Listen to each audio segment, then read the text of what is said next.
pala yung flowers. I don't know kung anong pangalan nito, pero maganda siya. Da? Borbeste Inglesa? Ito pala yung aming kaganapan sa araw ng mga kababaihan. Yung aking asawa is pinapadede yung aming Indayana. Then after that is pinapa-birth niya. Yung dating pangarap ko lang, pero ngayon is nasisilayan ko na at nakakasama ko na araw-araw. Ganito yung aming kaganapan every morning kapag walang trabaho yung aking asawa. Siya muna yung humahalili sa akin sa pag-aalaga ng aming anak. Pero kapag hindi niya mapatulog or mapatahan, of course, ibabalik yan sa nanay. Habang ako ay naghihili ng aming anak, yung aking asawa naman is nagpapalit ng aming bedsheet.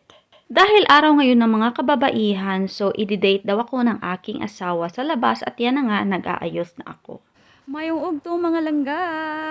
And ngayon is araw ng mga babae. Happy Women's to all of us. And today nga, alis kami ng aking asawa. Mag-date muna kami. And bibili rin kami ng regalo. Again, para sa aking biyanan. Kasi nga araw ng mga babae. So ang aking asawa is nandito na. So let's go sa go. Nakasakay na nga kami sa aming sasakyan. Ganito talaga yung aming kaganapan every time na mayroong okasyon dito sa row. Kahit kami palang dalawa ng aking asawa, lumalabas talaga kami para mag-date.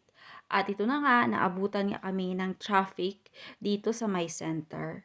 As usual, dahil nga may celebration, marami pa ring nagbebenta sa may gilid ng daan at dito sa may piazza or sa may market. The weather today is not good kasi nga madilim, tapos hindi ko na kayo dinala doon sa area kung saan kami nag-date ng aking asawa, pero bumili kami ng KFC. Every time kasi na nag-date kami ng aking asawa, kadalasan is yung KFC yung aming binibili. Yung binili namin is chicken, fries, tsaka burger. At ito na yung aming basura na itatapon sa basurahan. Madadaanan natin itong building na may 2022, nakalimutan ko yung pangalan nito, pero ito yung building kung saan nakatira yung mga nurses and doctors na nagtatrabaho dito sa amin. Nag-stop over muna kami dito sa may basurahan. Tapos may malapit dito na store na nagbebenta ng flowers. Kasi yung aking ugangan, doon niya gustong bumili ng flowers.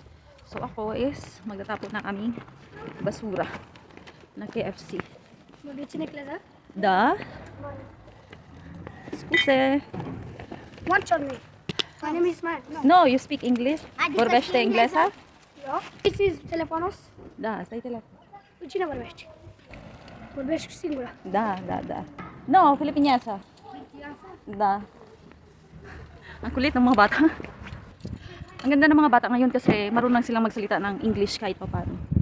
Hindi pwede nga wala sang regalo ang akon nga ugangan sa adlaw sa mga kababaihan. So, nagbakal kami sa sining bulak pero wala ko kabalo kung ano yung ngalan niya sini pero super kanami sang bulak.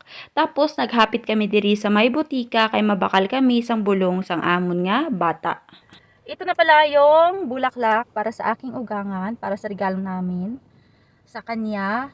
Ako is hindi na ako nagpabili sa aking asawa kasi nga umili na siya ng KFC para sa aming pa-date ngayong araw ng mga kababaihan. At ito pala yung flowers. I don't know kung anong pangalan nito pero maganda siya. Yung price nito is nasa 300 plus sa Philippine money at magugustuhan talaga to ng aking biyanan. Diba last time, niregaluhan din namin siya ng flowers nung Marty Shore. So, ito na yung kanyang pangalawang flowers na matatanggap from us. Dito kasi sa row is madami talagang mga bulaklak na tinitinda kapag may mga okasyon or even mga normal days. Marami talagang pagpipilian na klase ng mga bulaklak, especially nga na spring na. So, mas madami pa. And the most exciting part is yung mga roses. Kasi yung roses dito have different colors. Kaya maa-amaze ka talaga during spring and summer. Nandiyan na pala yung aking asawa. Kasi katatapos na lang bumili ng gamot. And gata. Dahil tapos na yung aming pag-date ng aking asawa. So it's time na nauwi kami kasi later in the night meron pa siyang work. But once again, Gusto ko lang batiin yung lahat ng mga kababaihan ng Happy Women's Day. And thank you so much din sa lahat ng mga nanonood sa aming mga video. Have a good day. Larry Bederi, Papu!